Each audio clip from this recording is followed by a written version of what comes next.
Hello, everybody, and welcome to the Nerdverse Odyssey, episode 36. I'm your host, the ever-tired Nico, and above me we have Gaseous Glenn himself. So gassy, so good. And to his right, we have the now unmulleted, vaguely dad-reminiscent Hunter. But if Dad were a police officer... Yeah, I've got that twice today. I also yesterday was told that I have a biscuit too. And I didn't know what that meant, so I said biscuit neck. And said, "Yeah, your neck looks like a busted can of biscuits." So apparently, I need to grow it back out. Oh God! He said you had a fat neck. Okay, and below Hunter's panel, unfortunately, we have everyone's favorite veteran, Mr. Rico. How you doing? Top of the morning. Happy belated Veterans Day, Rico. Hey, happy belated Veterans Day to you guys too as well. Happy belated Veterans Day to both of you, gentlemen. And also, y'all done jerking it? Oh, dude, we haven't even started the circle belated Veterans Day to everyone but Hunter. No. See, he served. He was part of General So's army. Mm-hmm. He's twice decorated Purple Heart winner like Brendan Herrera. I believe Hunter actually got 2 Purple Hearts for his dedication to General Zhao. Hey, I am a loyal soldier. So how was the War of Orange Szechuan? Oh my God! It was swift and delicious. Anywho, how you guys doing? The casualties were all Hunan.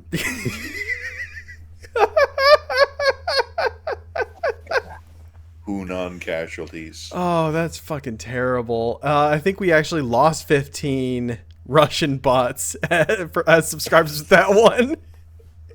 Anywho, gentlemen, somebody's week going in. I'm thinking of a number between 1 and 10. Everybody blurt out a number. 9. Go fuck yourself. God damn it. Glenn, it was 7. Go. You know, it's always 7. Everybody thinks 7. You know it. It's always 7. It's a complete number. All right. So this week, not a lot going on actually, which is kind of strange. I felt as if like a lot of my groups that I'm a part of, projects that I'm a part of, people that I hang out with just in general have just kind of been like scattered to the winds. It's weird. Like I don't know. It's and I'm concerned maybe it's because of the fact that, with my new schedule, things are like I'm not online at the appropriate times in order to, interact with people. But I mean, as you probably know, you guys know, I missed the last podcast for goodness sakes because I was so gosh darn tired. No, you didn't miss the podcast. You were there. You just got a little seepy at the end. Oh, y'all didn't record. No, we didn't do a podcast on Sunday because someone said that they wanted to do a Sunday podcast, and then Rico and I showed up, and then both of you ditched us, and we decided to leave after an hour. I was tired. I would give you a warning. That's accurate. I was extremely tired. And so anyways, but no, it's been kind of something weird, but like I'm doing my best in order to try to keep the flame alive. Right. So with the Talkie Radio show, Glenn, it's okay. You're in a safe space. You can tell us that you have erectile problems. We're here for you. Actually, 1 in 5 men. So actually, it's very possible. And you count for 2. All right. To be frank and honest with my viewers, I used to be 395 pounds, and I did struggle with those issues at one point in my life. But let me tell you, guess what happened? 150 of them. It's too much. Your body couldn't keep up the blood flow required. I'd go pale and pass out. No, and so no. After basically the thing that fixed it, wouldn't you know it, diet and exercise. The lies. doc was like, all lies. I don't the know. doc was like, Don't let he was like, big Jim tell you that path to a better sex life and energy is through working out and eating right. That is bullshit. it actually is, oddly enough. So, I mean, like, the thing is like, apparently the doc was like, the penis is a lot like, one of those indicators that you have on like a turkey, if it's not popping, something's not cooking, right? And so, like, real bro of a doctor, right? And he was like, yeah, if you want to have this issue permanently solved, pills aren't going to fix it. You need to lose some fucking weight. This is really bad. I'm sorry to interject, but if we were all in a room together, I'd be like sticking my hand on your face and pushing you away, just because I'm mesmerized at the fact that Hunter is playing with a cat that is about as big as him. Yeah, it's a big fucking pussy. That is a big floppy pussy you got in your arms there, buddy. Yeah, earlier he decided he wanted to sit on my shoulders. That was a lot of fun. He just pushed my head out of the way. You know what you should do for Halloween? You should have just like wrapped him around your neck like you were Cruella DeVille and just walk around like, yes, I have only the finest furs, and then the cat just kind of like looks up. Yeah. No, he actually does that a little bit. The problem is when he decides he wants to leave, he generally uses his claws to get away. That's, god damn it, that is a massive fucking cat. It looks like a fresh kill, bro. Yeah. So, anyways. No, have you guys played Elden Ring? Right there. That is the first Elden Lord if I've ever seen him. Oh, it's so cute. Look at him. The only difference is he just needs to be a little gray. That's all. If the cat was gray, it'd be perfect for Godfrey. Look at his little face. He's so happy. Yeah, he 1000% believes he is the predator of the house because when he sleeps on the couch, and there he goes.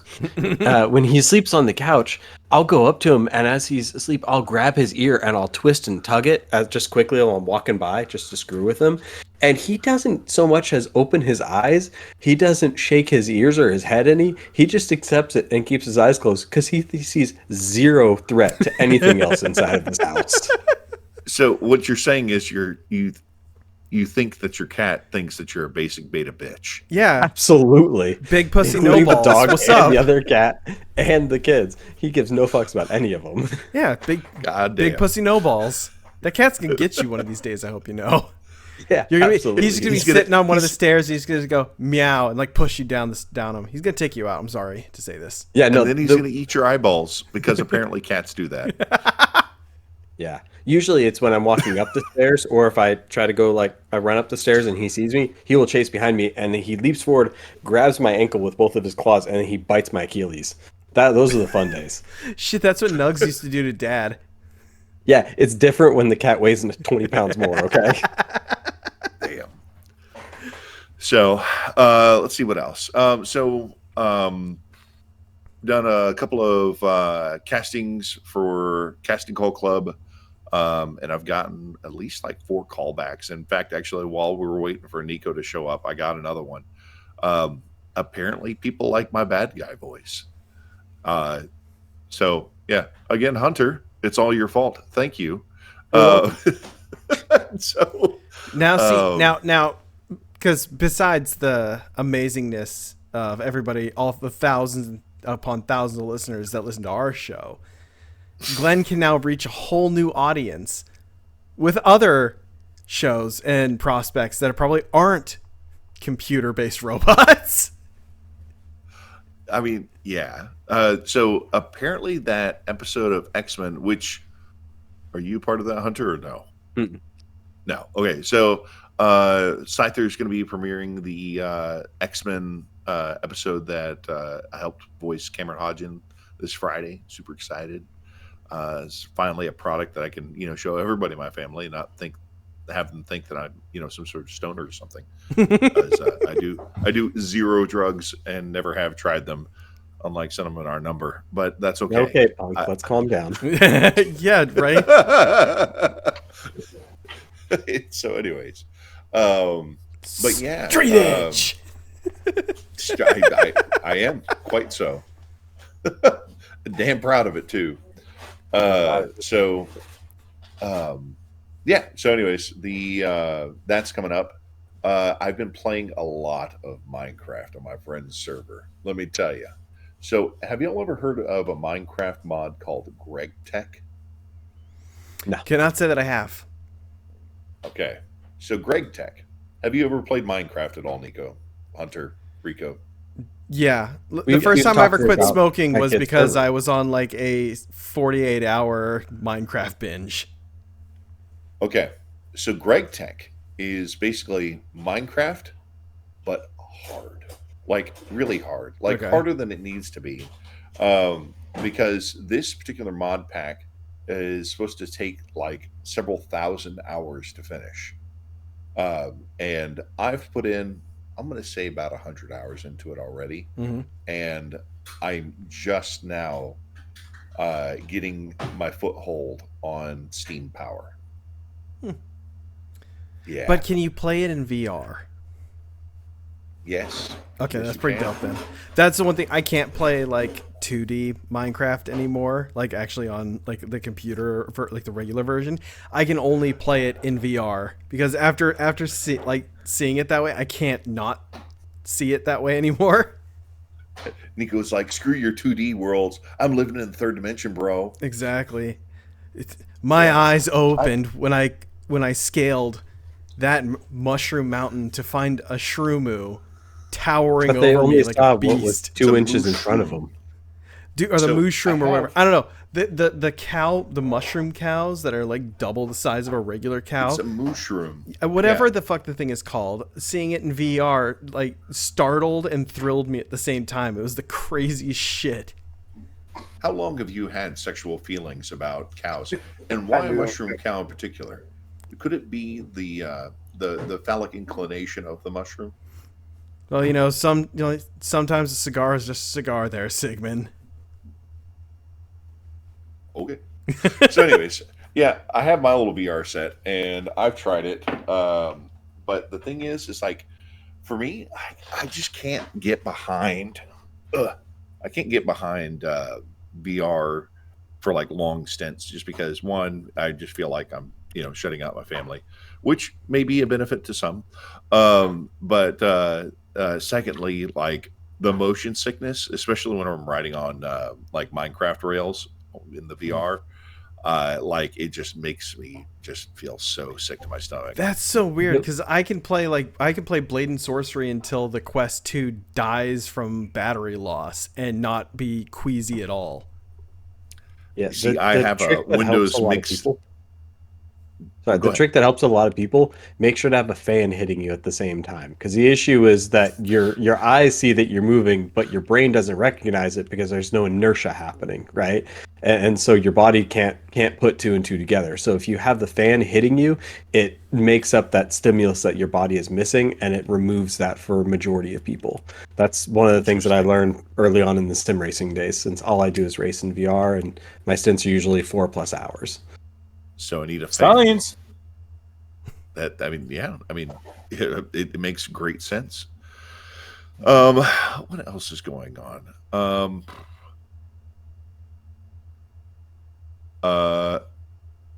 Nothing much. I mean, apart from the fact that I found a spectacular whiskey this week to Straight toast our new edge. except for whiskey and nicotine And and speed. video games. And speed. No, And maybe just a little bit of crystal meth here and there. But what's a little crystal between friends? Am I right? excuse me. The only crystal that I enjoy is my wife. So, anyways, There's jokes to be but, made. But I don't know You about might- that. that probably Found a- sounded better in your head, buddy. yeah. So, anyways, yeah, I found a really great whiskey this week. It's called Eagle Rare. It's a 10-year bourbon, and it's freaking spectacular. And I'm not usually one to have more than like a glass a week, but no, this bottle I'm plowing through it because it just tastes so freaking good. Highly suggest it. Really good stuff. But yeah, apart from that, I've had a relatively boring week of working and rereading my Jim Butcher books, and yeah, Minecraft. But all the same. Let's see. Let's pass it off to Rico. What you got? Oh my god. Well, since it's been a while since we did the podcast, did a lot of stuff for my life, my week. Halloween. How you guys enjoy it? I know we did the real quick podcast, but actually had fun with as always with my son doing that part. Movie swag. I got some new stuff from my son. I'll post some pictures later, but they actually gave a ceramic cup of the black goo from Alien, Romulus, and I guess the other movies. So it's like a ceramic cup all in black. You know, it's funny you just mentioned Alien Romulus.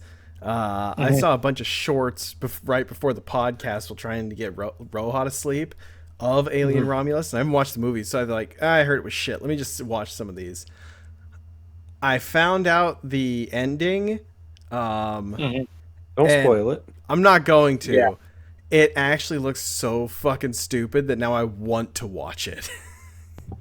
Let me guess. The aliens win and the humans eke out a Pyrrhic victory. Eke out. No, the humans come to find that all the aliens were really looking for was love. So then they kiss, and that's the end of the movie. Oh, so it's just Interstellar. Yeah, with You're a saying penis the aliens alien. came with aliens. I mean, it is a Geiger thing, so I mean, it makes sense to me. He does make weird penis monsters. This is true. He really does. What anybody who ever wants to see weird penis monsters in a video game, first, Shin Megami Tensei, there are tons of weird dick monsters. Second, H.R. Giger actually had 2 video games published called Dark Seed and Dark Seed 2. I believe it was Japan only, but they have been fans translated, and they are actually really good, but full of weird penis robot monsters. Those are the ones you got platinum in? Game What was that? that had... Those are the ones you got platinum in? I don't know. The trophies you got? These are old DOS games, dude. I don't think it works like that.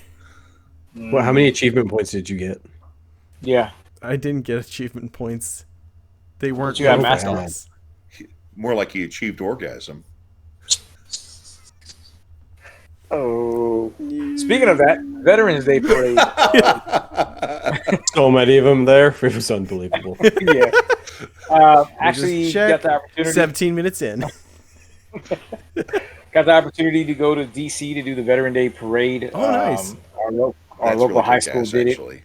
it. They perform out there. So, let me see. Howard University's band was great. A couple of other high schools saw some of their old veterans. They had a motorcycle club, slingshots. I don't know if you guys ever heard of these. They're the vehicles. Oh yeah, the with weird 2 wheels and trikes, the motor trikes. Yeah, like you could sit in and stuff like that. Mhm. So I had a couple of them that were tricked out. Did not know there was a huge veteran Jeep Cherokee club out there. So it was a bunch of. I posted some of the photos, I think, in the general chat, because one had a huge duck on it. So I don't know if you guys are unsure. I don't know how it got started. If I get curious, I'll look it up. But basically, if you have a Jeep, people will leave you a rubber ducky on your thing, and I don't know how that became a thing, but you'll see a lot of Jeeps with that. So the fact that you have one big ass rubber duck on top of this Jeep, I thought that was the coolest thing out there on that one. So yeah, I had a bunch of fun. TV anime, The Penguin. You guys have to see that. You guys have to see it. Yeah. You guys have to see it. Okay. It's complete now. It is complete. I will have it all watched by What's her next name? podcast. Lauren LaFranc. Mhm. I remember her name. She's a writer that I love and I hate her. Only because of the final ending. And it's like I was telling Hunter earlier, where it's like you have an idea you have a feeling that something's gonna happen, and then when it does, while you understand why it happened, it still upsets you. And that's the greatness about being a viewer for the show. But you see really a transition between 3 characters that meet in the beginning. 2 of them have a past history, to the point where I did have a little bit of sympathy for the Penguin. But yeah, you see him, how he's going to be transforming, and Colin Farrell, from what I understand, there's supposed to be a season 2, and he'll be in the this next apparently leads Batman. into Batman 2. Yeah, so he'll be in that one. They do tie in a couple of things. So by the end, so if you watch the Matt Reeves Batman, you'll see you'll notice the connections. Which one I was kind of thinking like, hey, are they going to introduce this character since this character's in there? And by the end, they have it connected. Don't know. As far as what was read, the character was reading. It doesn't show. You know how they do where somebody reads a letter and they show the lettering, what's written. They didn't show none of that, but she did have a smile. I don't know if this is a way to. And they did show there's a deleted scene from the Batman where Barry Keoghan is actually in the full makeup, but you can only see like bits and pieces of him. He looked like a really fucking cool Joker. I'm not gonna lie. I did see where possibly he might get his own sideshow, like the Penguin, but there's nothing for sure right now. That would be kind of sick to see a prequel because he's already locked up in Arkham, so I'm very curious to see how his origin is, or if they'd even give him like some subtlety of just how he got to town. These are great. Critical Role: The Legend of Vox Machina. I saw all 3 seasons. Actually, that was great. The anime, like I was telling Hunter earlier, kind of reminds me of Ben 10. If you ever saw that cartoon show, I didn't like the art style. My a little bit of Ben 10, but loves mostly that show and the video games on top of that. a little bit of I was a Avatar: The Metabots Airbender. kid, so kiss my ass. Those youngsters, I swear. But great if you saw some of the campaign, or like myself, I only seen like a mashup of certain campaign episodes. It was great. I think they did a lot of money. They put a lot of money in the anime, I think, for some of the episodes, especially the fight scenes, because there's one person that gets uppercutted, and I didn't expect them to draw the character get. Basically, she got uppercutted, and all you seen was her body just fly off the screen. I was like, "Oh crap!" I was like, "I did not expect that." Game. Yeah, it was like that. Smash Brothers. It's more of a KO. Like the characters, and again, I have to. I'm assuming that most of the way they're getting messed up is how they had it in the campaign with bad rolls and stuff. Like when they got nat ones or something like that. But yeah, some of the characters, they got messed up. Like I don't know how they survived, or give it to Matt Mercer on how he brought some characters back. But isn't the show actually based off their weekly game? Campaign, yep. Yeah, it's isn't it like just an animated version of how the game played out for them? Basically Yeah. the same thing Adventure Zone did, yeah. Yeah. Okay. Cool. That's actually pretty neat. Season 1 was basically all the events up to, I think, almost to Briarwood. They fight their first dragon. Season 2 is about Briarwood, and then Season 3 is about the Concord Conclave, which is the Concordia Conclave, but basically where all the dragons were united against the humans. And this is supposed to lead up to, or at least talks about the calamity.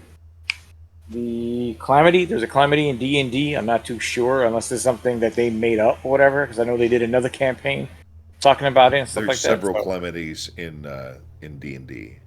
Yeah, because they had one character, not Xerxes, it's some demon. Xerxes. He used to be a paladin. Xerxes, yeah, Abraxas. he's. Oh, There's Abraxas. don't He used to let be me- a I'm just paladin. throwing out demon names here. Oh, he was a paladin that broke his oath. He was trying to save a demon and during the calamity. I keep spelling. During the calamity, and basically he's in hell. Whatever, they got to go see. But I know his character was played by a voice actor on Exandria when Critical Role had done their whole campaign on that one. Let's see what else. Agatha All Along is done. Don't know if it's going to have a season 2. Ended somewhat good. Now I'm I going to thought. watch that. Is it worth a watch? Yeah. I would say yeah. If you want something to entertain yourself, watch it. It's got Aubrey Plaza in it. Of course, it's okay to watch. Hey, and don't sleep on the main actress too. Just saying. She's good, but I would say Aubrey Plaza, out of the give me a best, choice. out of all the episodes, episode 7 was the best episode, and the way they ended, I was like I lied, it was almost a tearjerker.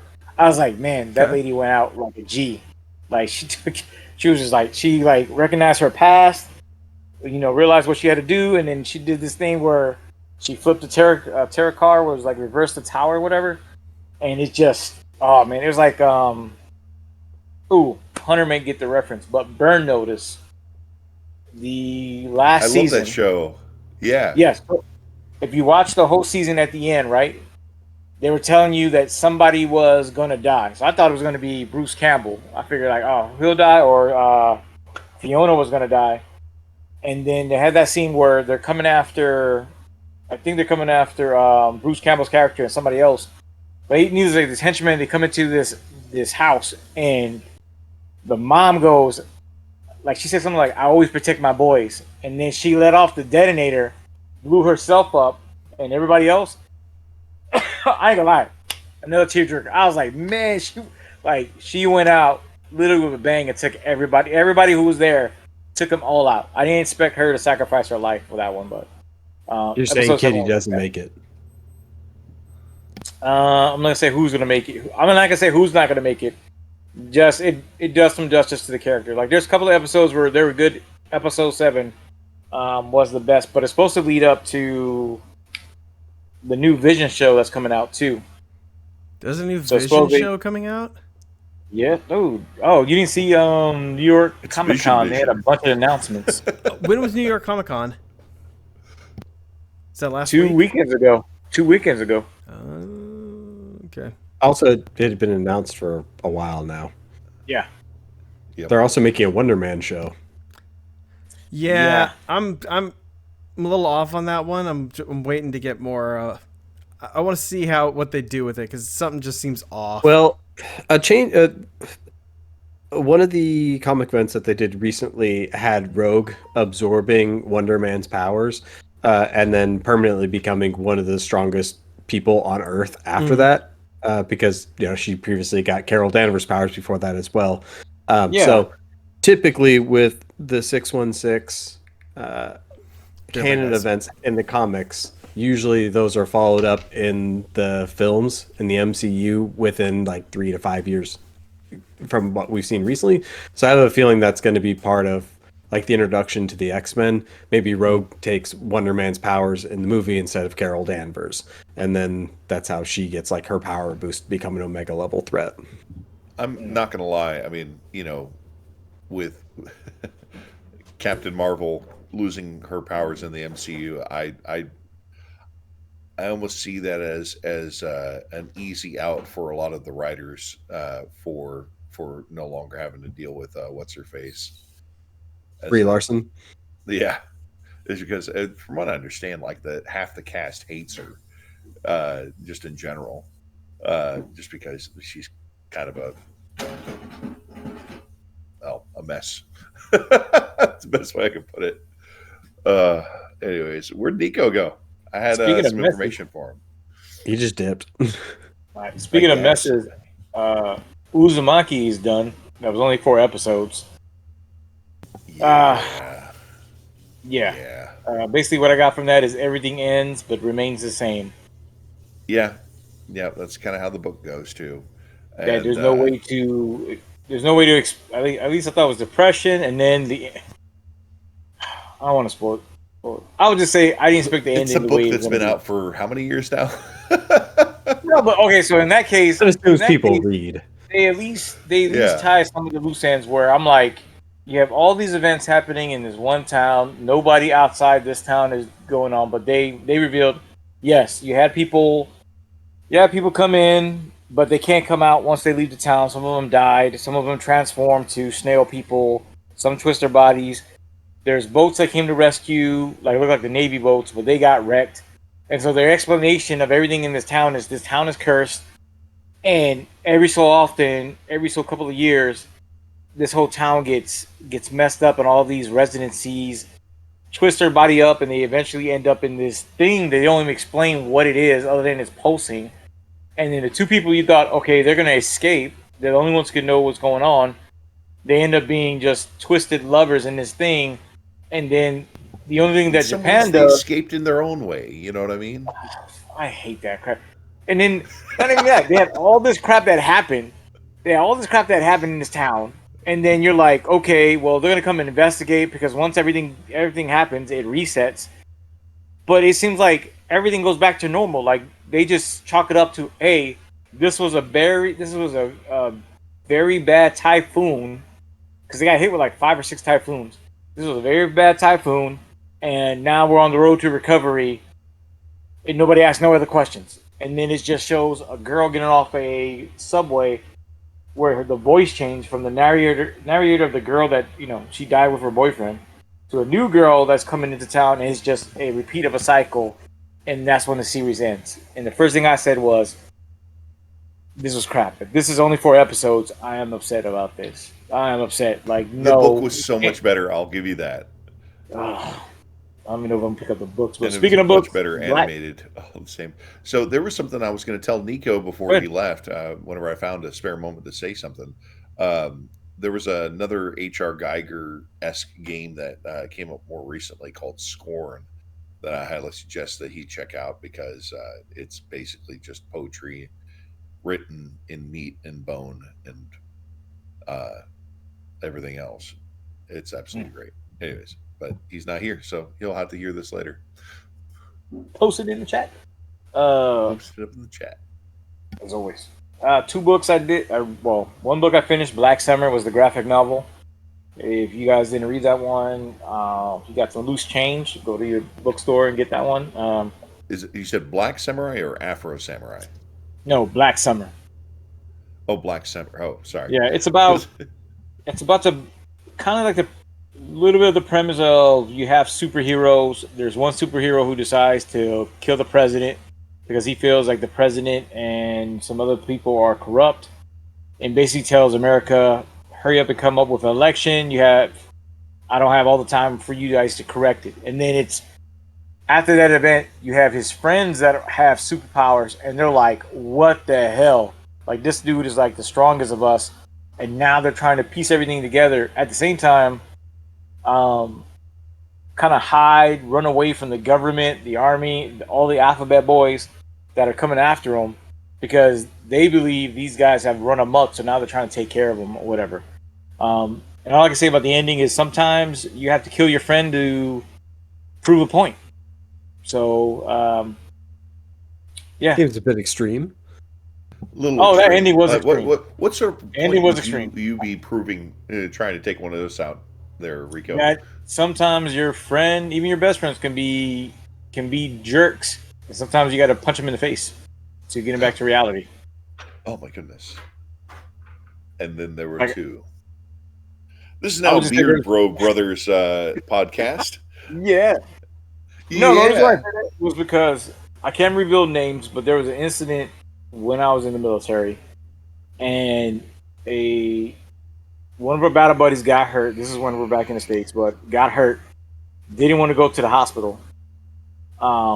I don't know if he just didn't want to get in trouble. So between 2 other battle buddies, they decided that whoever finished their cigarette first, they were going to punch this dude out and take him. And so one of them smokes a cigarette, and without missing a beat, punches the guy, gets him to the hospital. He gets his arm fixed up. But at the same time fractures the guy's jaw. And so the only thing that our first sergeant said was, he's like, man, I understand that you're looking out for your friend and you wanted to get him to the hospital. But did you have to fracture his jaw? And then look at the guy and it was like almost like a dad to a child disappointment when he looked at the guy with a fractured jaw, you're just a dumb in that moment it was like, you're just a dumb soldier, like you got nobody in a way, nobody to blame. And I don't think the guy got written up for that. So yeah, sometimes you got to kill a friend to prove your point. In that one, the next book that I'm starting, he deserved it. Is The Long Walk. For anybody, I'm not sure to you guys, but just in case somebody who does watch the video. Is this in the Dark Tower series? Or how is this connected to the Dark Tower, I should ask? At that point, I do not know at all. I know that this takes place in Maine. So almost all Stephen King's movies start in Maine. I think Derry is mentioned, but I read the book in, I think it was 2005 on deployment. and so now I'm rereading it again. I So think it does have connections to it, but I can't even tell you. though they share some thematic elements and themes, it is not directly connected to the Dark Tower Oh, series. okay. Okay. So I know there's a part where he doesn't. The main character doesn't hallucinate, but he'll start remembering key events. Like I almost feel like if you ever read Gerald's Game, I actually read that one. That was actually because that was a free book they gave us before we went. So I thought it was kind of like the same thing where he was going to start remembering certain things of his life, and somehow that was going to connect to Derry. But um, the short version of the Long Walk is essentially there's an event in an alternate Earth, and young boys can volunteer for the Long Walk, and it's like a big public event across, I guess, the United States. And essentially, you just walk. You can bring anything with you that you think can help you out. There's no interference. Um, and it's basically 100 contestants until there's only one walker left. You get 3 warnings, and on your third warnings, you get your final ticket, and that's it. So you follow a character named Ray Garrity, who is 16 years old, who decides to do this race, this long walk. The thing about that got my interest back into it was because, oddly enough, this is veterans. This past weekend was Veterans Day. You know, we had the big thing. So when I was reading the Long Walk again, there was some comparisons to road marches. So I don't know if hunters ever went on like a big, I'm gonna walk like 15K. I'm assuming Glenn, you did the 15K in basic, and then of course you'll do some road I marches did later both on. the Danish contingency march twice and the Mhm. Bataan Memorial Death March. Oh, and that was another Yeah, one that I want to look up more and put 26.2 it in that one. miles. Because it does have the element of the book, at least in the beginning, does give me the apprehension of when you're young, you join the military, you don't know too much, you're leaving your family, depending on the age. Because again, these are young boys. There's nobody like in their 20s or whatever going to the army or whatever. And then the Yeah, they're conditions all of when you're teenagers. Mhm. and the conditions of when you're walking, um, from again, you can't stop. There's only certain things they provide. That's where like the one marcher that you mentioned came to mind. I was thinking of like the Trail of Tears, where it's like you have no choice but to keep walking and keep marching. And if you fall over or whatever, you know, you get your final ticket, whatever. So, so far it's a great book. Really Whenever liking you it say again. ticket, that basically means that the authorities shoot them. Is that correct? Yes. And there's Yeah. nothing nobody can do. Not there's one scene where one I think one mother tried to go past the barricade with the police, and as soon as she was about to go, the soldiers on the track vehicle already had their weapons at the ready. They stiffened up and was about to shoot her. So I mean, it's a big. Seemed like it's an event like maybe on the level, if not like the Hunger Games, where everybody's supposed to participate and it's to the last person standing on that one. But in this case, it's nothing but guys. Yeah. Um, So this reading about this book was actually written by Stephen King under his pseudonym of Bachman, I was going to ask. um, yes, Richard and Bachman. uh, and he wrote it back in high school actually, and so it would not have any Dark Tower connections, and if any, they were retroactive, um, and so yeah, basically it wasn't until according to this, it wasn't until he got to the book Thinner that he started going more supernatural with his horror, which is something strange because automatically whenever we think of Stephen King, we think of supernatural horror, and Mhm. this is not that.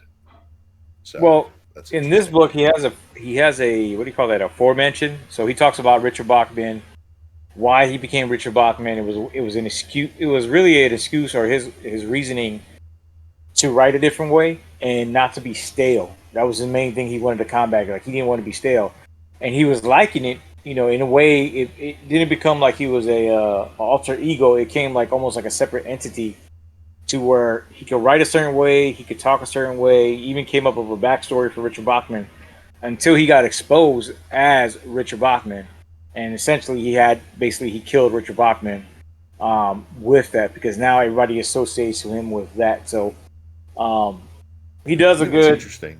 I've He done does a something good similar. aforementioned about Richard Bachman, about again the reasoning, the behind the scenes, and why moving forward. Where he does miss it, he does give it credit that this was something to help continue the craft without going stale or seeming like he's running out of ideas on that one. So whenever I was doing some of my longer writing while I was basically in Kuwait with nothing to do but work out, go to work, and sing karaoke every Tuesday.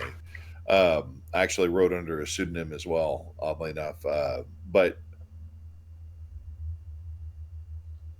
mine was kind of creative in the way that he basically took my full name, and he changed around the letters, and I was able to come up with a second name that actually sounds like a real name.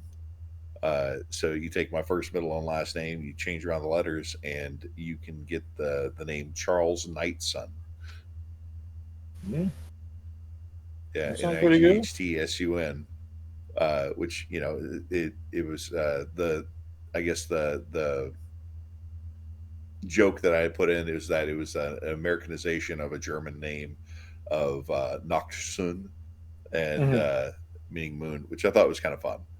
But yeah, I get that sentiment because it isn't me who's writing, it's Charlie that's writing, and you put yourself in a different mindset, holding different values, and it's weird. It's an interesting exercise, but I totally get that. I really do. That's weird that he did that. I didn't know that was the reasoning. Yeah, I think Cool. also just to add another point was I think it was a way where he said there was a point where he had a certain type of printer back in those days. And so it was another way to kind of flesh out ideas because there's times where he'll have an idea, he'll just put it on a sticky note. Most of the ideas he wouldn't even do, and he'll put it on the printer. And so, he since he you talked mentioned about printer, he talked about this in on writing whenever he talked about cups and handles, where Mhm. basically he came up with an idea, and it was either something like they're saying a cup without a handle or a handle without a cup, in the way that essentially it was something useful like a plot device or a character or something like that, but he had no means to really have it as a whole idea just yet, and so it was something that's why that's the term he uses, cups and handles, yeah. which is actually pretty cool. So in the aforementioned, the reason why I mentioned that was because in the aforementioned, since you mentioned the book, I think it was Thinner, and then there's another book about a TV. How Thinner was written by how Stephen King writes, and the other one, well, they still had the same type of element of one was about God, one was about a TV, about higher powers or whatever. That those were the differences between Stephen King and Richard Bachman on that one. Could have the same somewhat theme, but there's a different direction and different ending how it was going to be for those two books on that one. Very As cool. far as games, Destiny Rising mobile game. So far, so good. Closes out December 5th. So if you're like myself who got a chance to play it, I'm going to hopefully have a chance more to play this weekend. So far, so good. Some of the lore is kind of interesting on how it changes from Destiny. And of course, playing on my phone, on my Android, it's okay. I got to find out how to link up a controller, though. Because there's one button It's over just here that I Bluetooth at hate that pressing. point, or you can get a backbone, which is this little controller that like attaches to your phone. It's pretty cool. Hmm. I know you're Let me trying to talk be about. helpful, but it just sounded like you came out of nowhere, Adam, and that was great. Or you can get a What? backbone, just live with it. No, that's the name of the device. It's called a backbone. Lame. And Saying it like it is. I got you. yeah, no, it's a device that attaches to your phone and turns it into a gaming platform, and it just connects in. So Fire. Um, good point though. I like that, Hunter. I would say last but not least, so I don't take up a lot of the time. I could pass it off to Hunter, even though he doesn't like You this should totally section. pass it off to Nico since he's not here. Yeah. As far as any events, as far as what I consider next level, you did have Tony Todd. I don't know if you guys saw that. Tony Todd, the voice of Venom, Candyman, He was in Kevin Sorbo's Hercules as a gladiator, The Crow, all that stuff. He passed away 69 years from a long illness. Then I know he's from DC, so he's a DC native from around here. Also, Quincy Jones, for all you guys who are music nerds. You mean the man Yeah, who created modern pop and Michael Jackson? Yeah. From Frank Sinatra to Ray Charles, from the Fresh Prince of Bel-Air to Mad TV. Even as you mentioned about Austin Powers, they took his Soul Bossa Nova and put him in there, and then he guest spot into it. That dude had his fingers and everything else, his toes, in almost any type of music from when he first started to now on that part. So, same thing. I think he passed away from an illness as well. But the article I wasn't specifying, and then the last one was Greg Hildebrandt. Old as hell. So, I mean, yeah, Glenn, you know he's a man. How dare you? So long. it was just time to go, man. You're just talking about Hunter being the way he was. Hey, he was old. He was old as dirt. Yes, he deserved to die, and I hope he burns in hell. Like, hey, calm down. What's he doing, man? Anytime Glenn comes out at night, it's attack mode. That's all. He's got one gear. Yeah, it's like get over it, okay? He's dead. He ain't coming back. No, I mean, mind you, I was actually kind of sad with Candyman's death because I mean that man's voice, you could spread it on fucking toast. It was just like so fucking buttery. Yeah, I was that close to meeting him because I believe he was coming to. Can't remember if it was Awesome Con or Galaxy Con. He was scheduled to come out to this year, and then I think within a week or two he had to back out. I don't know if it was an illness. I don't know if it was just scheduling, but he had to back out. Dying. Didn't have to deal with a bunch of nerds. No, he loved it, man. There's a lot of good testimonials people were giving about Tony Todd, but the last one I have is Greg Hildebrandt. He died at 85 years old. His name might sound familiar, but to give him credit, he is the guy, along with his brother, that came out with the Star Wars poster where you see Luke and Leia, where Luke is holding his saber, and then in the background it's Darth Vader, the Death Star, and it's all in blue. So most of the iconic artistry or art projects he has done. Also, he did J.R. Tolkien's Lord of the Rings, Shadow of the Empire for Star Wars. It's done a lot, and unfortunately, he too had passed away too. Like, I don't know if you guys believe in that rule of three. Usually, when somebody dies, it's like almost like dominoes. You just start seeing other people pass away, and that was, I think, within a span of. I think Tony Todd and Quincy Jones died within 1 week, and then Greg Hildebrandt right after him. So yeah, I've always the rule of three is a real thing. Like I remember whenever David Bowie died, there was like two other people that died. I'm trying to remember that were really really important.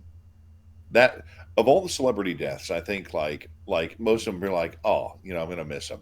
David Bowie, of all the people that all the celebrities that have left us, like that was the one death where I was like, oh man, I need to take a minute, and like have a small cry outside, as the cousin to the Lord of Dream, Morpheus, went back to the dream realm.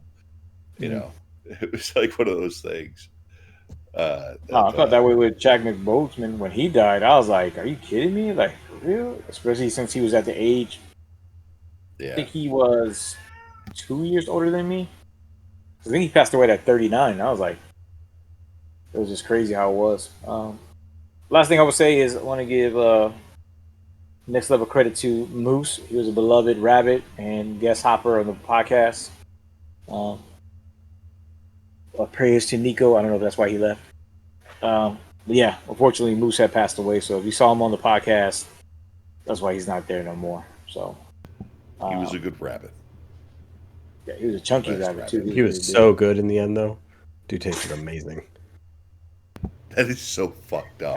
Like, there's a lot of fucked up things I say, but that's so fucked up, man.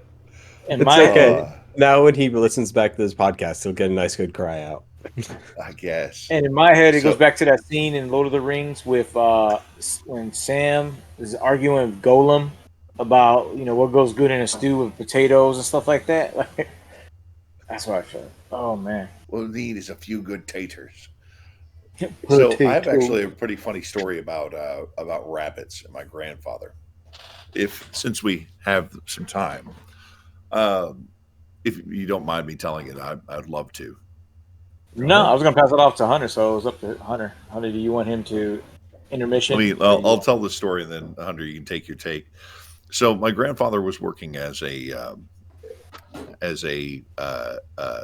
mechanic for Metro, which is our local bus company that we have over in Houston, and so he had a rather large hutch of rabbits that he would occasionally harvest a few in order to eat them.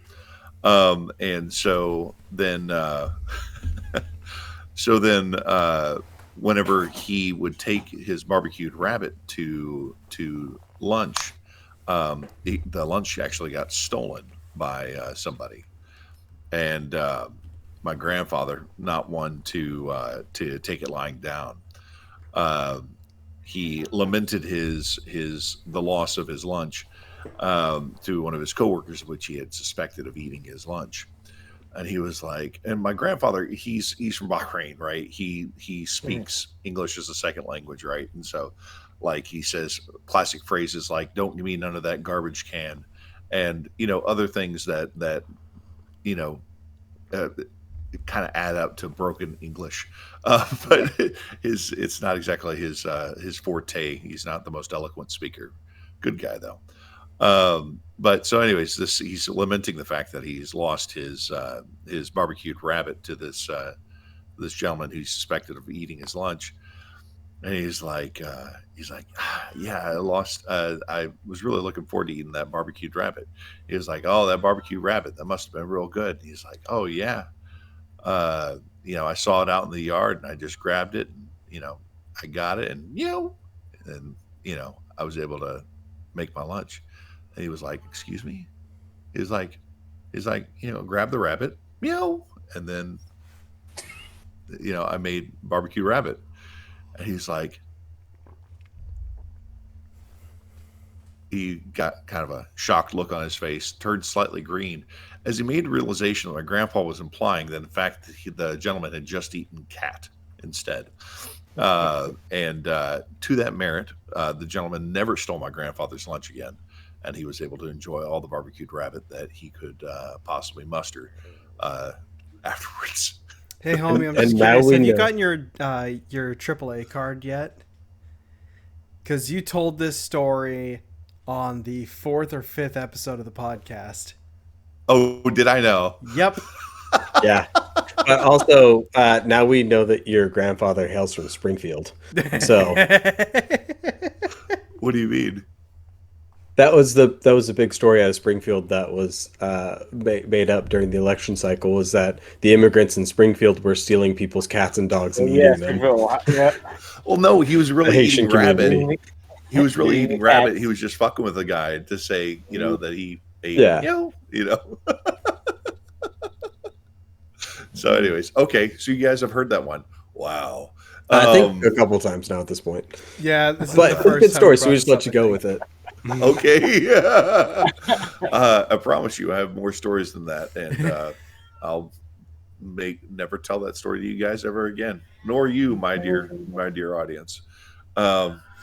Jonesy, stop! You're not a rabbit. She's jonesing for something. Damn. It's like, come on, man, She's just wild. give me them Whiskas treats. Just I know you can get them. She's 17 needs years her old. fix. She's blind and she has a thyroid issue. She's currently walking and bumping into things and meowing. It's Sounds like my type. Send me your number.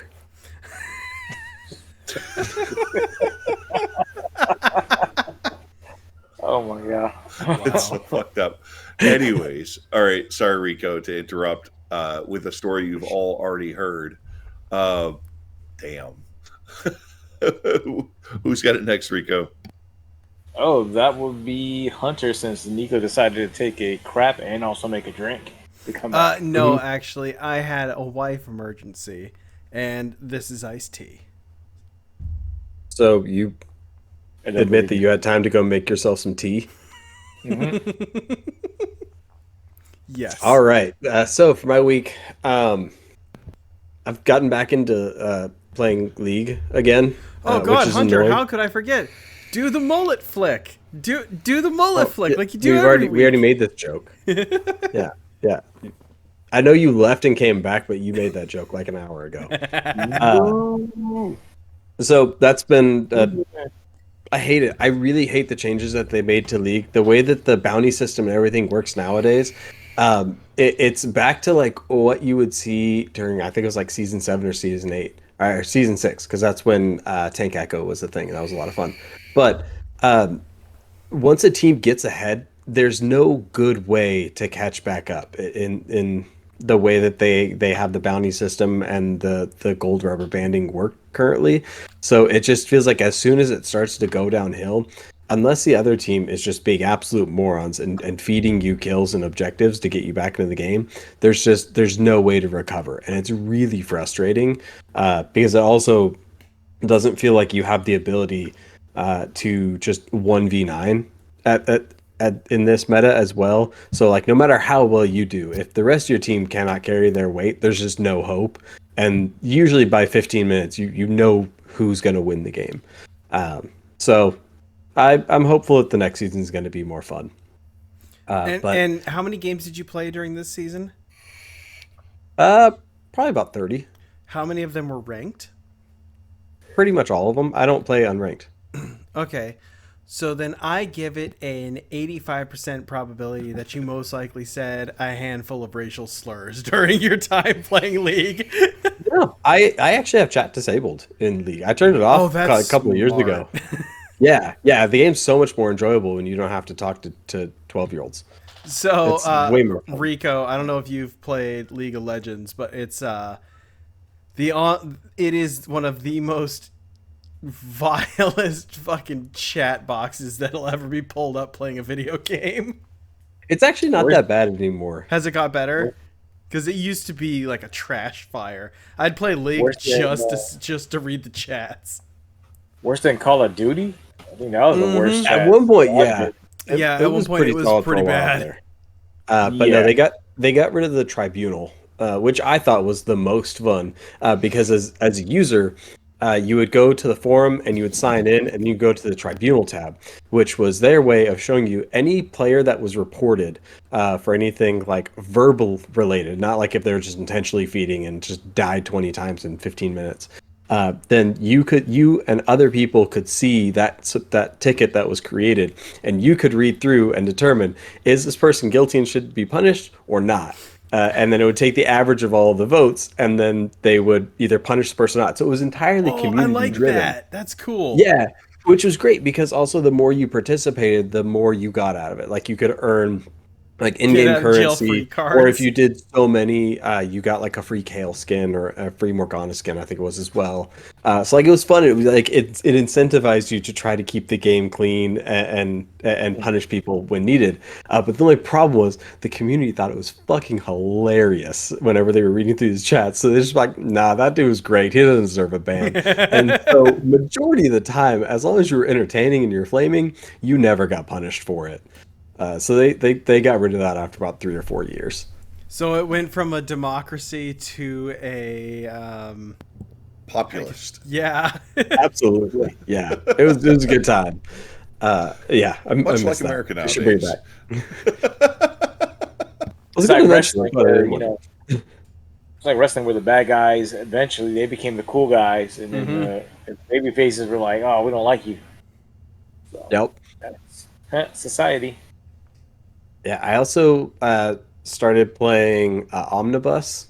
I saw it on your library, and I was it's a pretty fun game. I think my high score is somewhere in like the 15 to 30,000 range. Like I haven't played it that much. That's where you're jumping between the buses, right?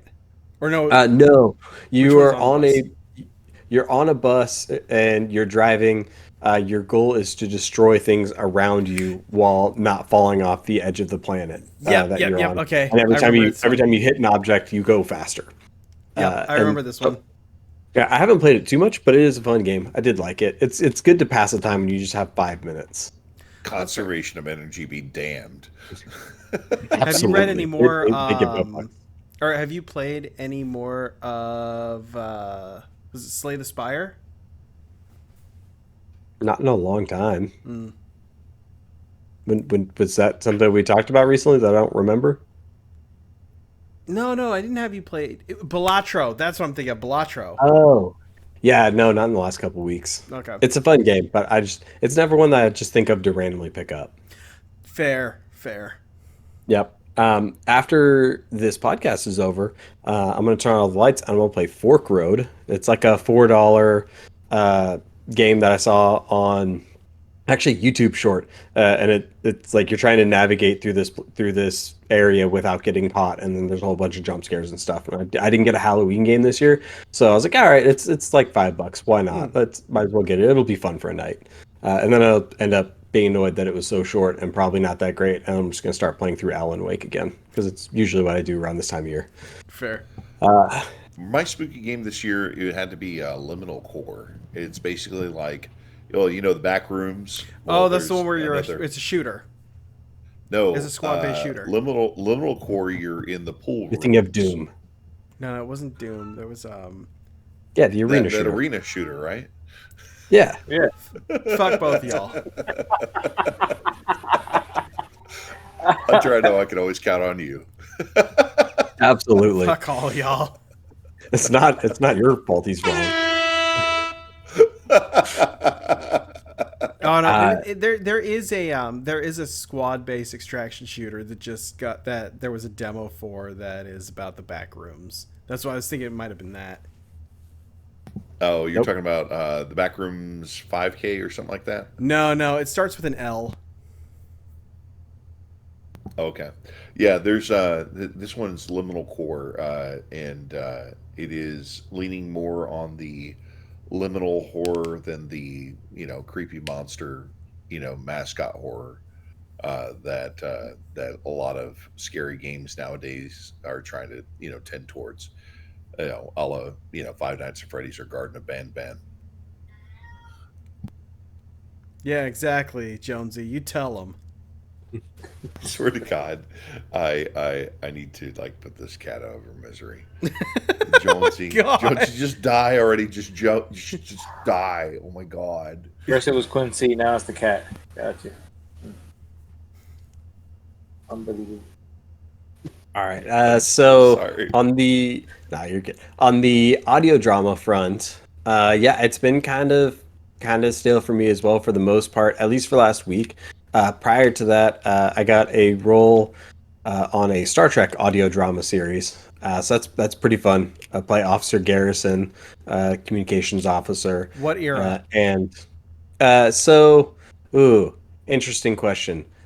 So it's a revamping of Star Trek as a whole, but it's the Christopher Pike era currently.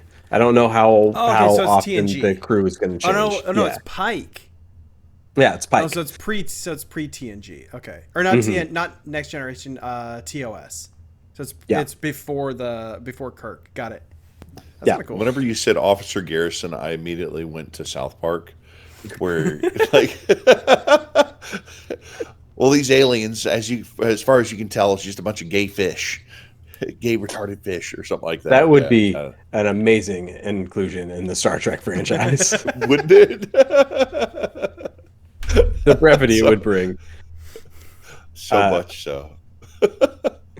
Yeah. So I'm doing that. I'm also doing some Klingon voices for the show later on in the season. The first episode's supposed to drop sometime around Christmas. I already heard the first 10 minutes of it, and so far it's pretty solid. I was enjoying it. Had some feedback and already got implemented. So yeah, that's it. The project's going well. In that same... Go ahead. Did you try out for the Transformers? I did. I did one for Starscream, and Nice. I can't remember if I did the submission for B or not. I did it, but I can't remember if I ever uploaded it. I can totally see you doing a Bumblebee. Yeah, I it'd can be see fun. B. For sure. What's your Starscream voice? That I want to hear. Yeah, It's in the Google folder. I'll drop it into the general chat here in a bit. We're 'Cause literally I don't remember what talking. the lines were. Just do the, I know, but I don't remember what the lines were, and it took me like a hot minute to figure out what I wanted to do for the voice, and that was You weeks gotta ago. do it for ladies. just say something shitty about fucking over Megatron.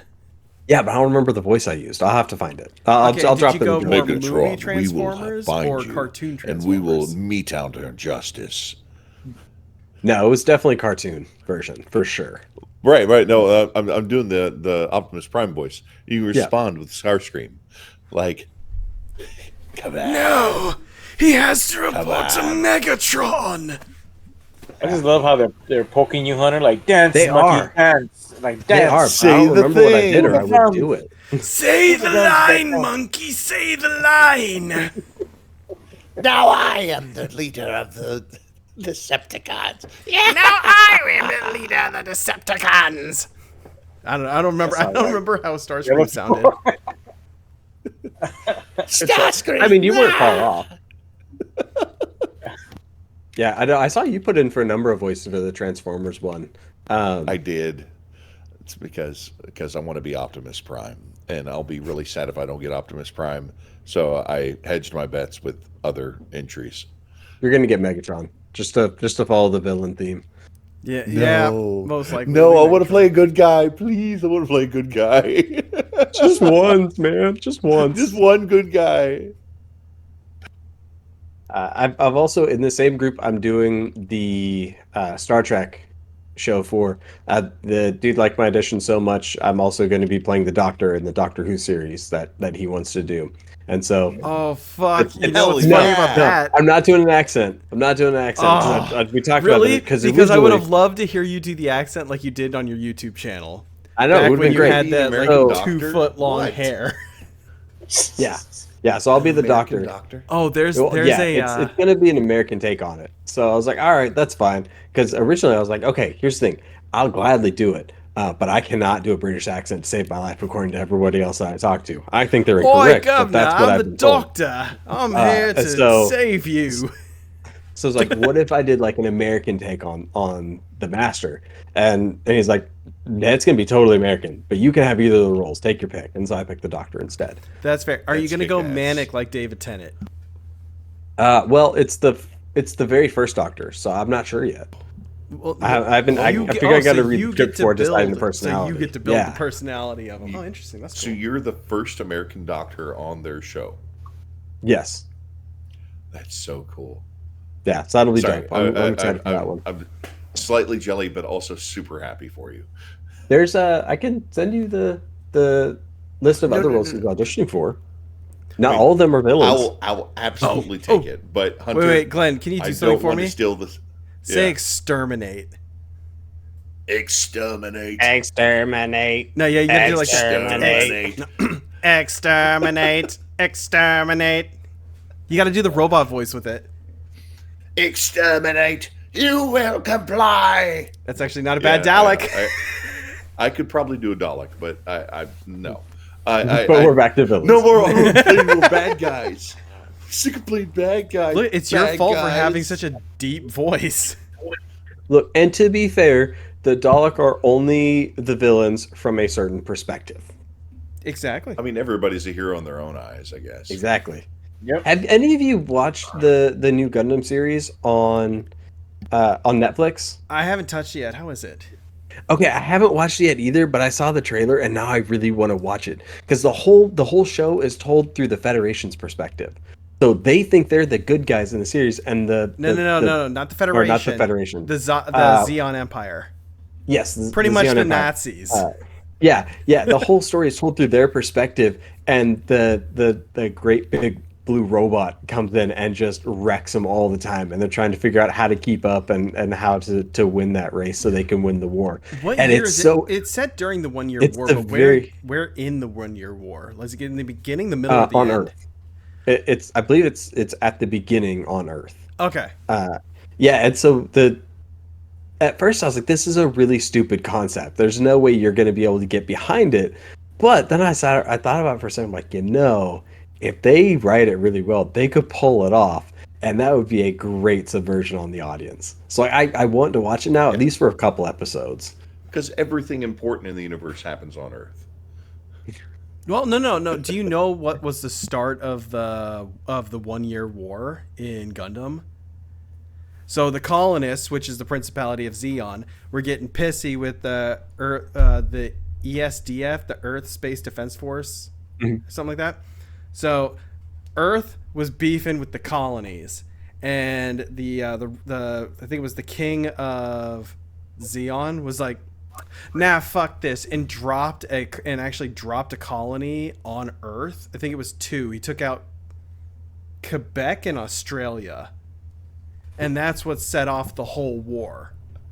I'm thinking there's probably a subsection of people that actually would cheer such things. I know, right?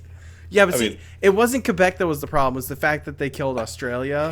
That's what exactly like the folks from Quebec. I'm just saying. But no, so the original Mobile Suit Gundam's great. That's why I'm hoping the show's good. It's really hard for me to actually want to give it a try. Yeah, I don't like the animation style because I don't like most modern anime styles, especially anime. Netflix anime styles. It's all 3-dimensional. It's kind of like what they did with the new Starship Troopers movies. Is it? I thought it was still partially 2D. I'm almost 100% positive it's fully 3D, but I could be wrong. No. Yeah. Either way, I'm not a big fan of it, but it is what it is. So I'll at least still watch a couple episodes. I did start My Hero Academia. I'm on like episode 15 of season 7. I started the new season. Sorry, I should probably clarify there. So I've got like 6 or 7 left. I stopped reading the manga before this part of the story, and so like I appreciate so much that they take breaks for the seasons and there's no fillers on these episodes. Yep. Like especially going back and watching 90s and late 80s anime and seeing all the stupid filler, whether it was even just the we're gonna have the hot tub episode. We're gonna go to the beach. Hey, everybody, don't you knock the hot cake. tub episode of Tenchi Muyo, okay? Boys became men during that show. But even the intros for animes around that period, you'd have 5 minutes of like catch up from the last episode to make sure you didn't miss anything. And like I absolutely love this show. I can just move the cursor to 3 minutes, hit play, and almost every single time it'll be starting up right as the episode's beginning, and I don't have to watch all that stupid filler. Like there's actual content to see in every episode. It's really dope. So like on one hand, it gets annoying that they do it in seasons like American series do, but on the other, it gets rid of all the filler, so it's totally worth it. And the animation is dope as well. I've kind of gone the opposite way with a lot of the anime I've watched recently. There's this one anime called Boogie Pop, and are y'all familiar with it? No. Nope. No, it's like, yeah, I'll talk about it next episode whenever I watch more of it. But it's like a dark anime about character. Basically, Boogie Pop is death. Okay. Yeah. So anyway, is that the one where he's on roller skates and he's hitting somebody with a bat? No, but I watched that as well. Crap, what was that show? But no, I watched the entirety of that one. The one where everybody in the beginning is all like, "Yay!" and then like you fast forward and basically somebody's getting their head bashed in because they're trying to escape life. All right. By the kid with the golden roller skates and the golden bat. The golden battle. Damn, I'm trying to remember the name of that anime, but I watched all of that. It was so fucking good. I love that anime. And that style of anime specifically, I absolutely love. A la, like Gunslinger Girl, or Ergo Proxy, like that dark, brooding, supernatural, scary sort of psychological horror anime. Love that stuff. If you have any suggestions, gentlemen, please let me know. It's not horror, but it does fall under like that 1950s Art Deco style with a hint of the old Batman cartoon. Look into The Big O. The Big O. I'm also a big fan of Death Parade, by the way. in this kind of, I feel like it's in that same genre. Nah, well, Death Parade, the best the anime big O intro ever. is just Art Deco and awesomeness. But it's what if Batman had a giant robot? I can get behind that. Yeah, that's a great description of the He show. knows. I can get behind that. Rock on. Okay, yeah, I'm totally gonna watch that now. Cool. And one show that I am really glad does not have the Netflix anime spin to it, at least for the art style, is Dragon Ball Daima. I don't know if you guys have started it, but it is the canonical addition to the Dragon Ball franchise between when Dragon Ball Z ends and when Dragon Ball Super begins. Like, because I believe there's a 2-year gap between the two series, and this takes place in the middle. And it brings us back to like a Dragon Ball, like prior to Z, Dragon Ball style of storytelling. Like the very first episode, they also take a lot of what GT did and like they add a fun twist to it. Like the first episode was the king of the demon realm seeing Goku and Vegeta beat the shit out of Majin Buu and kill Kid Buu, and like, oh, we don't want to ever lose our throne to this guy. So they go to the Universe 7, to the Earth realm, whatever you want to call it, and they turn Goku and all of his friends and family into first graders. And then they go back to the demon realm. So just like GT for the open, like almost identical, Right. except it's everybody instead of just Goku. Instead of one of the and big then- bad guys isn't made of girls' panties. Yeah, well, I don't know. That's only like episode 3, so we still got time. I And love how it's like we won't kill them. We'll just make them into toddlers, but we won't kill the toddlers. We'll just leave them alone. Yeah, but what Exactly, they forget is he right? was like stronger when he was a toddler. exactly. And so they also give more backstory to like the Majins are a race from the demon realm. The okay. Kais, like the Supreme Kai in them, they're also from the demon realm, and they came to this world. And so it gives some like much needed backstory that no one ever really thought they were going to get. But also they're going back to the old adventure style, and it's not just, okay, we've done this tournament, now let's do another tournament but with a little bit higher stakes. And the animation is great, and they have an opportunity to make Super Saiyan 4 canon with this series as well, which I thought was a really fun theory when I read it online. Because it's before Super, no God Key or anything like that has been introduced. So Yeah. all of that's off the table for Ultra Ego, Ultra Instinct, Super Saiyan Blue, all that fun jazz, right?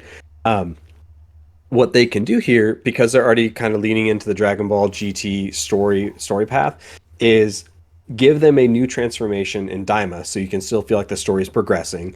However, make it so you can only achieve Super Saiyan 4 in the Demon Realm, and that can turn Goku from a kid to an adult, and same with Vegeta as well. Interesting. And that way you can still bring it into the series. I thought that was really neat. What is the new hair And color? you know, though? if it is in the like, if it what would is be the in new the hair demon color world, like of the monkey returning to monkey would make sense too. Yeah, what's the new hair color of the new power level? Well, if they reintroduce Super Saiyan 4, then it would just be It'd be red Super body hair Saiyan with 3, black but hair, black. with lots of red chest hair everywhere. Oh That yeah, looks no, like a monkey. they go right back to monkey. It's 1975, baby, and they're in that disco club dancing away. So yeah, As a man with chest hair, I understand this. he just lays in bed braiding it every night. It's his calming technique. No, he's got I he's got would- it in the Viking braids. Who says that I braided? Is that what Jonesy is over there meowing about? She needs her needs like to- clawing pillow. Yeah. Her personal scratch pad. Yeah, so if you guys are at all interested in like the old classic fun Dragon Ball stories, I would give Daima a try. It's only in Japanese right now. I don't know when they're planning to give it an English dub, but they're all fun character voices and they're the originals as well. So it's dope. I recommend it. Okay. Cool. I watched The Bike Riders with Austin Butler and Tom Hardy. If you haven't heard of it, it's about a Chicago bike gang from the 1970s, and it's a book that was written by Danny Lyon based off a series of photos he took like back in the 60s and the 70s with this biker gang. Like he wanted to photograph their experience and understand what the life was like. And so they just initiated him into the club. And so he had years of unfiltered access to know all the guys and their wives and everything else. And so the book and the movie sort of tells those lives, for at least from the early perspective, when it was just a club for the guys to get together and hang out and just sort of be slightly rebellious against like the times, basically, until it turned into a full-on biker gang. And by the end of it, how they started running drugs and women and everything else involved, and sort of like you watch the spiral of it all happen. It was a really fun series, or a really fun movie. There's lots of scenes in the movie where you can tell it's almost a shot-for-shot remake of the photographs that got really famous by Danny Lyon. So I thought it was really fun. It definitely got a little slow at times. Like, it was supposed to be one of the movies that was going to be like a major Oscar contender early on in the year before it was released. And I don't think that'll be the case, but it's still probably one of my favorite movies I've seen so far this year. That just wasn't like nostalgia bait. I started listening to Rendezvous with Rama by Arthur C. Clarke today as well. One of my coworkers recommended it, and like I've listened to the Foundation series and read those and everything in years past. I just never started this one. So I'll have an update on that next week. Let you know how that book is. So what I would recommend after that one, go ahead and listen to Gateway by Frederick Polk. Okay. It's fucking amazing. I'll talk about my week later. All right. And then my wife started watching Deadpool and Wolverine this week, or a couple days ago. She had never seen it, and so I sat down to watch it with her, and I fell asleep like an hour and a half into it. And like, I knew that it wasn't one of my favorite movies, especially like Deadpool films that came out. But as I was watching it, the more I realized, like, there really is nothing to that story. The entire thing is really just nostalgia bait for the Fox universe. Like, for anyone who grew up in that comic era and loved those films, you're going to absolutely love this movie. But it's only because of the characters you're seeing on screen and the really cool fight choreography. The actual story itself in that film sucks. Well, yeah, it's like all Marvel movies. The only thing that saved it was the good cop, bad cop buddy story of Wolverine and Deadpool. Because Hugh Jackman and Ryan Reynolds are like that's the just perfect Deadpool and power anybody. couple. Just saying.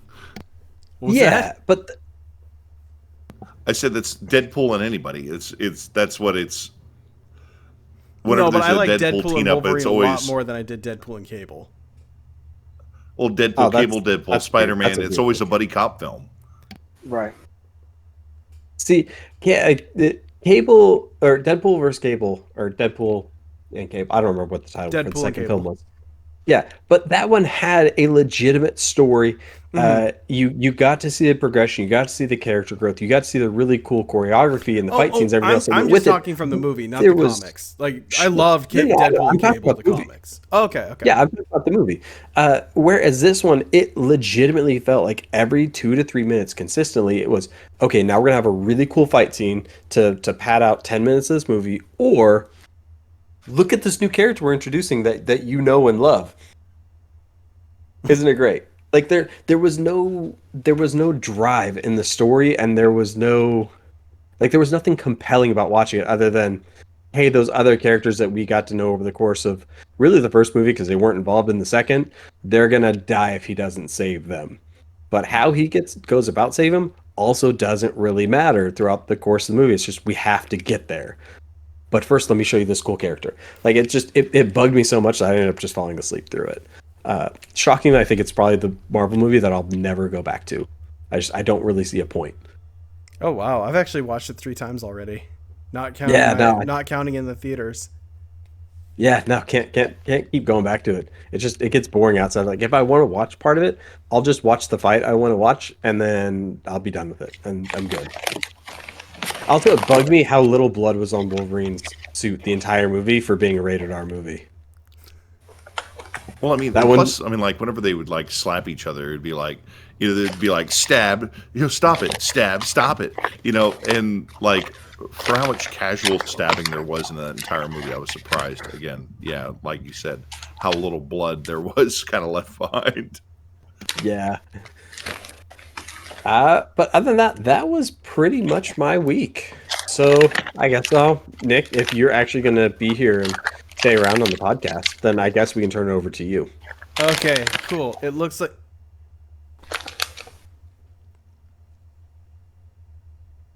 No, finish. Get it over with. Let's go. Come on, Rico. Do it. Come on. We've been listening. We've been listening to it for like the last 2 minutes, man. It was not sneaky. It was not subtle. It was about as subtle as Glenn snoring on the pod. Yeah.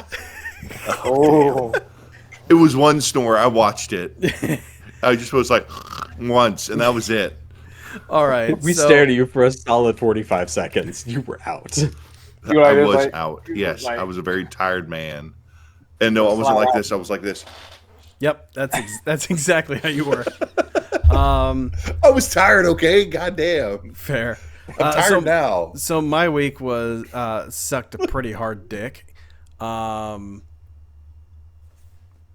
Did the podcast where we played some little quick single-page RPG stuff. That was fun. Quick. It was 2 hours. Not quick. It was 2 hours. For D&D, Felt like forever. Yeah, I had a lot of fun with it. Well, that's because you slept through half the fucking thing. Anyway, I had a lot of fun with that. Unfortunately, the day after, or it might have been the day after or the day after that, Moose passed away. So that's why I didn't want to do the podcast last week. And needless to say, I was very, very intoxicated over the weekend. So we already had a moment of silence for your rabbit and discussed recipes for which you should have used to cook it afterwards. You missed all of it.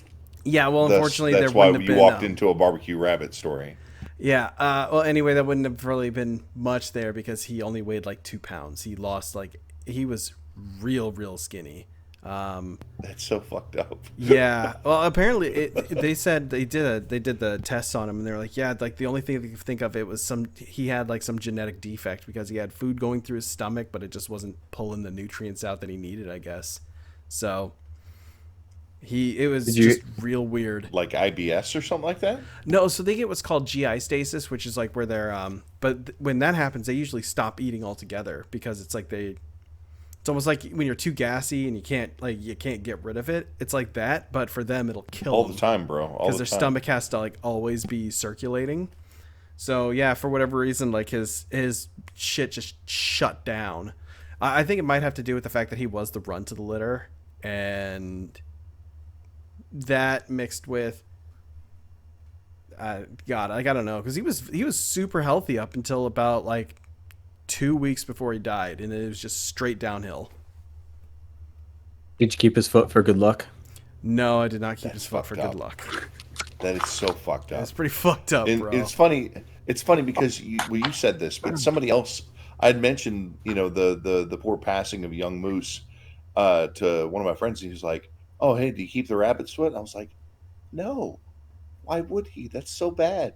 That was his pet." I mean, how would you like it if you kept the tail of whatever animal that you've lost in your life? Like, damn, bro. Fucked up. Damn. It's fucked up. I mean, I could make a dope tie out of Ghost Tail. I'm just saying. You really could. I don't think he'd mind either.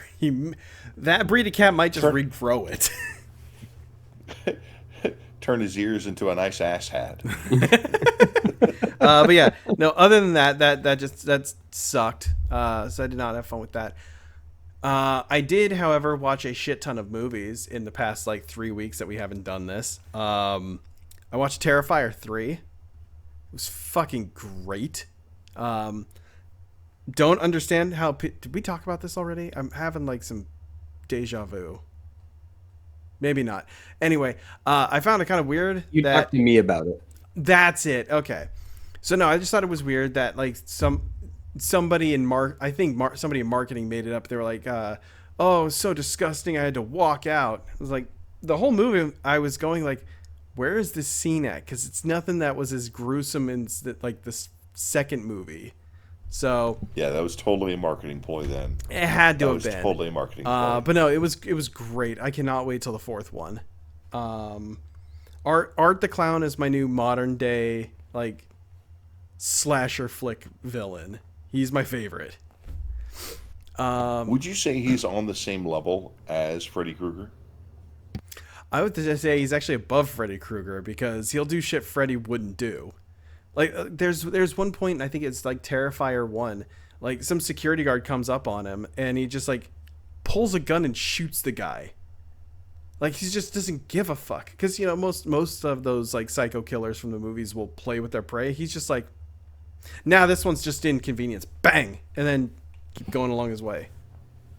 For those of our audience who haven't watched any of the Terrifier movies, what is like the shtick of the clown? Like, is he some sort of supernatural being? Is he just a crazy person that had a lot in life? It's kind of like reading the Gunslinger series. It's got layers, I think. So he started out as just like a side character in some like indie horror film. The dude that something DeLeon, I think his name is, made. And yeah, they did like 3 films of him. Yeah, and then he got and then they got, what was that? I don't think it was a contest, but it was like they took the figure. The original concept was they took the art, and it was like 3 films done by 3 different directors, and then it just gravitated to the. Yeah, and like Art was the one that like that everybody kind of like fell in love with, so that's why they went with Art. But no, I would say he's like, pretty sure he's a demon, or like a possessed human or something. But he's definitely not like normal. So he does have like supernatural. Oh, he's got supernatural powers for sure. But he doesn't really show them off in the first one. It's more like there's hints of it, but then you don't really see anything till like the second one. But no, I'd say he's on the level with like Freddy and Jason. Aside from that, I rewatched something yesterday. Jeez. Apparently it wasn't that good because I can't remember what it was. I played some games. Mostly just Vampire Survivors though, so was it the new expansion pack at least? Yep. I've been playing through that Castlevania level over and over again. Oh, that was what it was too. Dead Cells. I got back into Dead Cells because the final update came out, so I wanted to just start farting around with it. And those two, for some reason, have just sucked me in. Aside from that, I get to pick up Dragon Quest 3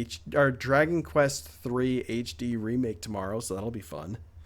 Be a good way to kill 32-ish hours. That's what it was. I watched Sausage Party again. Why? Because I forgot how the movie trash it or was. the movie, the series, the movie, and okay. Yeah, no, it's just It was his self-produced porn film. Yeah, pretty much, pretty much. What is it? Just you dancing around pantsless with to the soundtrack of Barbie Girl? Yeah, but it's an interpretive dance. I see. But yeah, no. Other than that, why would you rewatch Sausage Party? Rabbit. Oh, because I've rewatched Idiocracy, and I was like, I want to see something. Like, I got a good movie about stupid people. Now I want to see a really stupid movie.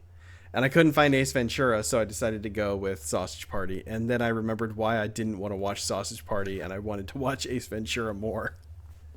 Yeah. Salma Hayek is the best taco. Mistake.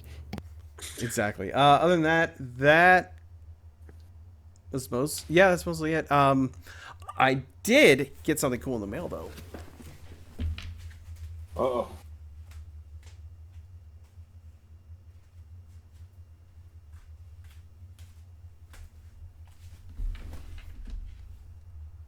So, this derpy little bastard right here is the logo for Jobby the Hong, who's a YouTuber who does like Transformer toy reviews and stuff, but he's like it's mixed with like that early 2000s edgelord humor with just a wee dash of an acid trip. But yeah, no, his logo is a derpy Godzilla. So when I saw they were doing a limited run of his logo, I was like, I totally want that Godzilla in my house. So I got one. I also received something in the mail. Y'all remember whenever I was talking about Thank Goodness You're Here, the video game, a couple of weeks ago? Vaguely. So they had this thing where if you sent away a letter to the creator and posted up your Steam ID on a self-addressed envelope, they would send you something back, and after basically proving that you have finished the game, and I got this, and it says, "Thank goodness I finished." It's a little patch. Oh, that's and cool. it also came with a packet of tea, of Yorkshire tea, which I'm holding upside down. There we are. Yeah, which I thought was kind of fun. Huh. But yeah, Panic over in Portland, Oregon, sent this out. So for those of you who finish, Thank Goodness You're Here during the limited supply run for those patches, you can actually get a physical token that you finished a game. That's kind of cool. It was really cool, and it was free. So I mean, apart from the stamp, but I highly suggest that you play that game. Yeah, it was fun. Dick jokes abound.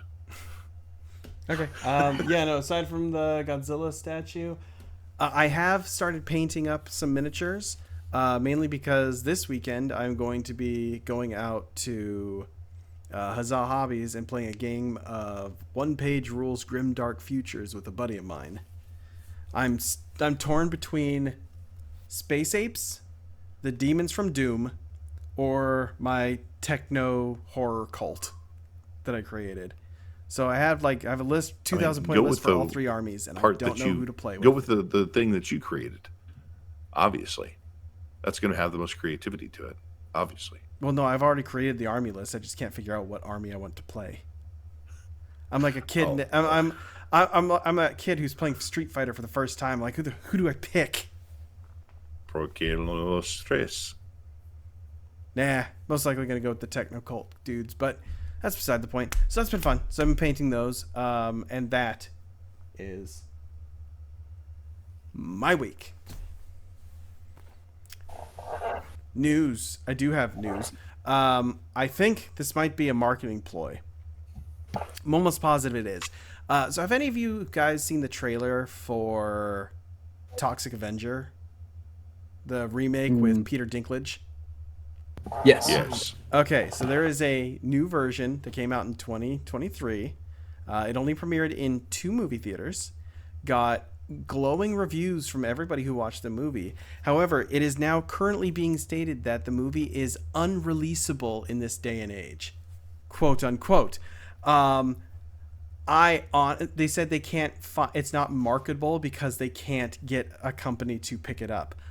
I think it has something to do with marketing, trying to get all, like they're trying to build something about it, but I just have you watched the original movie. Toxic Avenger movie? Exactly. There's no way it could be worse than that.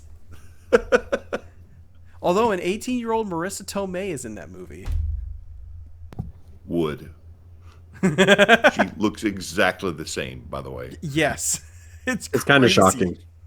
Yeah, other than that, there was another movie that Shudder is remaking, and that's Street Trash. Have you guys ever heard of Street Trash? No. I've seen a lot of it. It is a schlocky 80s cyberpunk grungy dystopian like body horror flick. Highly recommend it. It is fucking garbage, but it's a good movie. I mean, it's street trash. So exactly. Of course it'd be garbage. It's one of those good old-fashioned gore flicks. Our name Desire is street trash.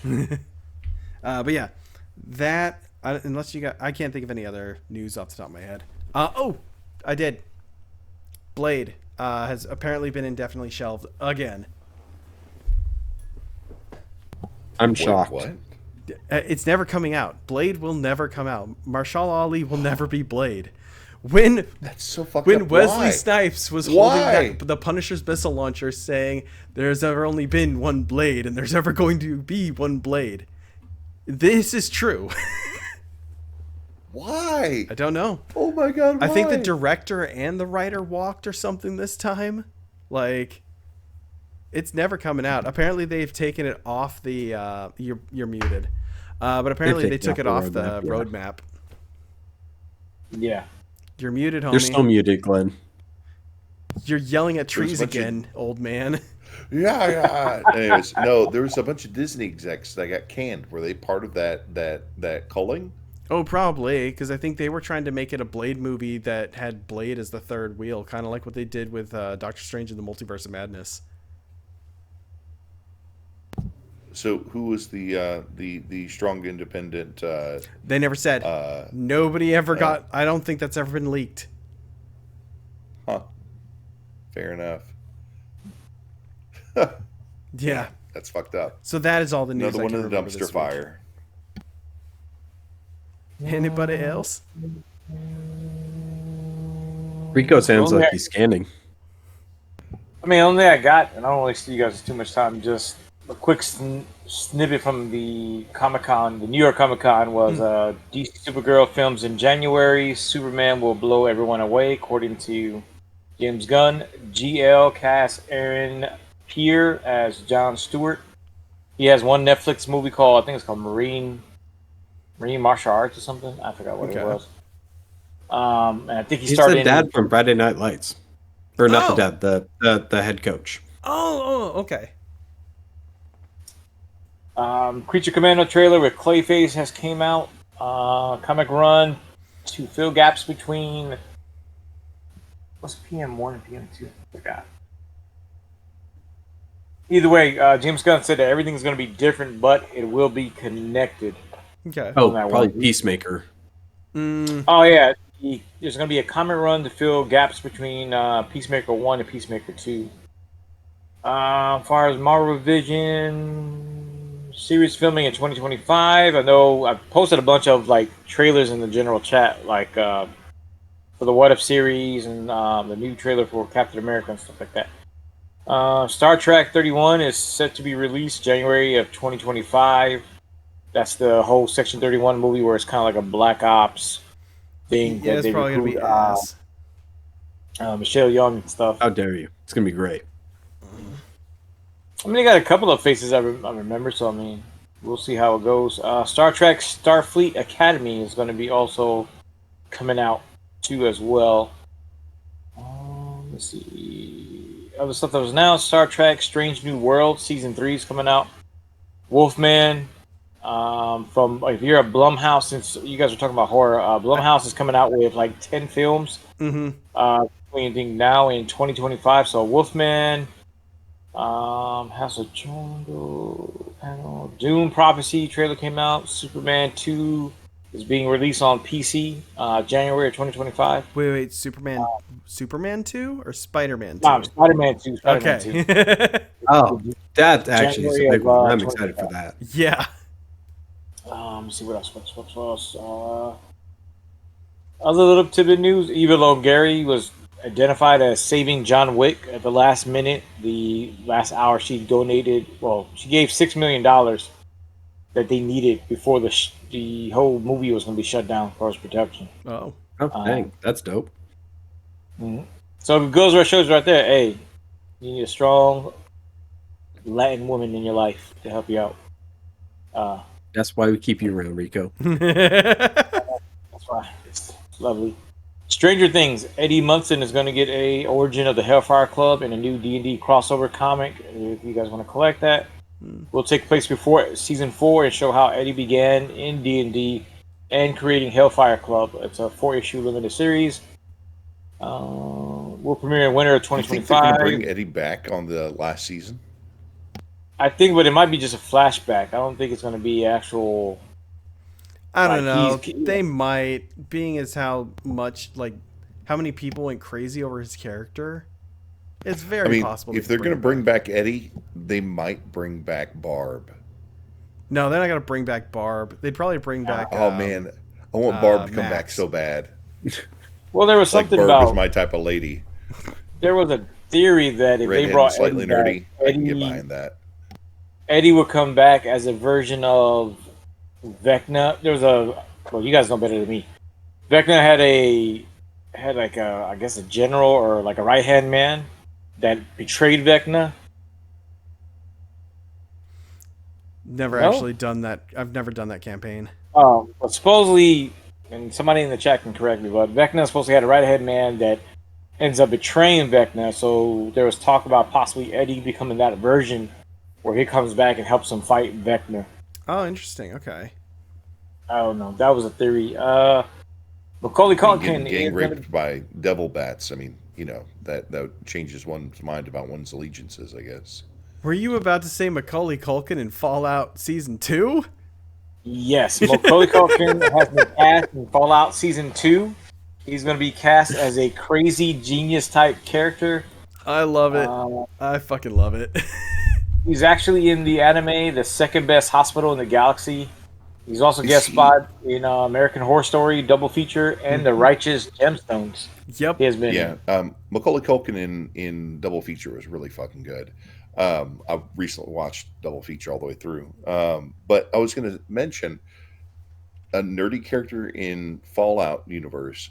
Is he going to be playing the pharmacist from Fallout 1? It's possible. Don't know. I thought he would be somebody with the what do you call it? The He Institute. was like the guy that invented Jet. I can see that too. I can see that. And then the last thing, just to close out any of the news, Gears 1 celebrated his 18th birthday. I messed up this guy's name. We're old as shit. Jeez. Gennady Tartakovsky's original Star Wars came out 2021 years old. That was the Clone Wars. I don't know if you guys remember that one.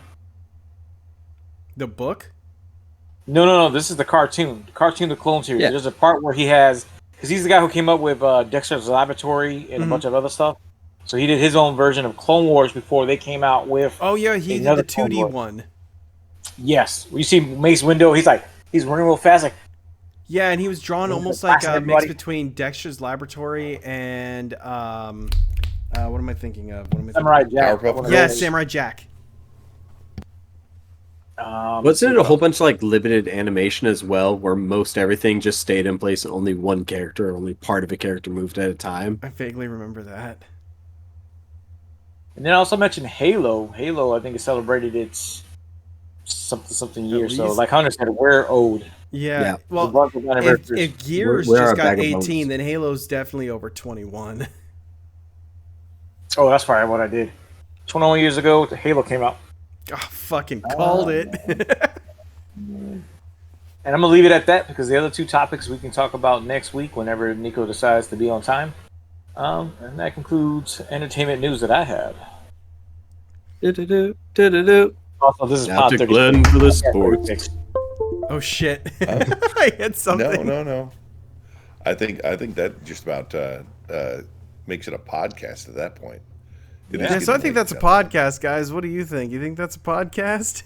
I think That's that's a a podcast. podcast. Need All some right. strong coffee there next week. I don't know if this still works because you don't look truck stop American enough. No, I But- got this. He's Oh no! reformed. I got this. Oh, poser NASCAR fan of the sacred arena. What is your wisdom this week? All right, so I've been thinking long and hard about the advice I wanted to give this week. And at the end of the day, all I could think is it's November, it's benefit season. When you all enroll for your benefits for 2025, make sure you maximize your HSA. It's literally the best return you're going to be able to get, because at the end of the year, whatever you don't spend out of that, I think it's about $18,500 that you can put in there this year. All of it immediately transfers to an IRA account for you. And then you can just keep rolling it over and recycling it every year. All of it tax-free, of course. Highly recommend it. Be smart, people. Wow, that was actually like really useful compared to your normal things. Can we get like a dick joke?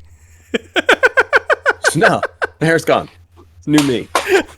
Oh, I miss the old you. He was funnier. All right. Well then, as we say on the show, toodaloo, fuckers! It's wizard time. I don't know. I'm gonna try something new here. My God. Hey. I'm gonna click the button. Okay. The water. Nobody else came by. You know There we my go. name. All right. Bye, everybody.